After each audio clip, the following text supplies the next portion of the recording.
Hello, Paul Auwaerter here, Clinical Director for the Division of Infectious Diseases at Johns Hopkins, with a vlog on the fast-moving story of swine flu.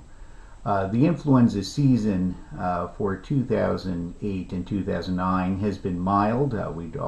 Many of us thought would die out with a whimper, with the only surprising news being the emergence of neuraminidase inhibitor influenza virus, meaning that it's not susceptible to Tamiflu. However, since March, there seems to have been the emergence of a new strain of influenza, which has been labeled swine flu by many in both the scientific community and the lay press.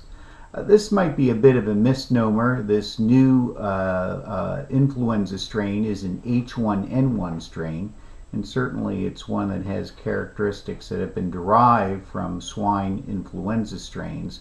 But so far the experience has been, both in Mexico and elsewhere in the globe, no clear link to exposure to swine. So what we have, I think, is really a new strain of influenza, and the concerns have really been twofold. The first is clear human-to-human transmission of this new strain, with the most cases, of course, being identified in Mexico going back a month or more.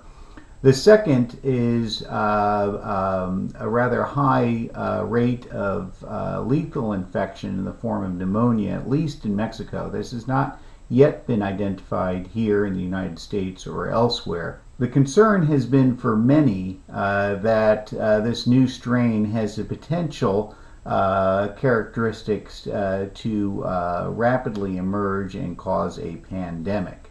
Whether this will happen or not is hard to know. Both the WHO and the CDC have declared a public health emergency. What I would say about this is quite a realistic way of heightening awareness, increasing surveillance to try to understand what's happening. Much like the Boy Scouts, the motto is to be prepared and hoping to anticipate what will happen. Luckily, this new strain, at least so far, seems to be susceptible to neuraminidase inhibitors, although whether the strain will work as well with this new H1N1 virus as opposed to earlier influenza strains is as yet unclear. So we are just beginning to understand the implications for this. Certainly whether it will cause more problems late in this spring is unclear for the Northern Hemisphere. I would say it certainly is something that will need to be considered and may come back in the next flu season, and this has certainly been the case with how many influenza strains have behaved in the past. Influenza and public health authorities will be monitoring this carefully, and although there's been a considerable amount of news in the press, at the moment the main concern is try to understand what's going on, but obviously things could escalate, and we'll hear more on that.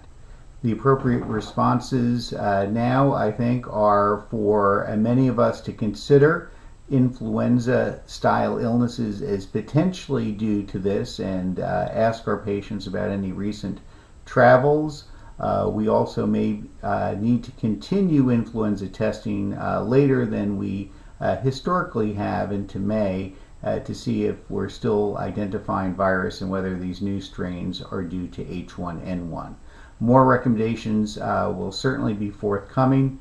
This is a situation that is not uncharacteristic of earlier problems, and I would just caution that there have been times, such as bird flu or even the swine flu epidemic concerns of 1976, that people may find this of no significant concern or overstated concerns, but we don't know, and certainly influenza forecasting is something that is about as predictable as economic forecasting, and less so than weather forecasting. So we'll all need to learn more and stay tuned, and be there and work with our public health authorities if need be.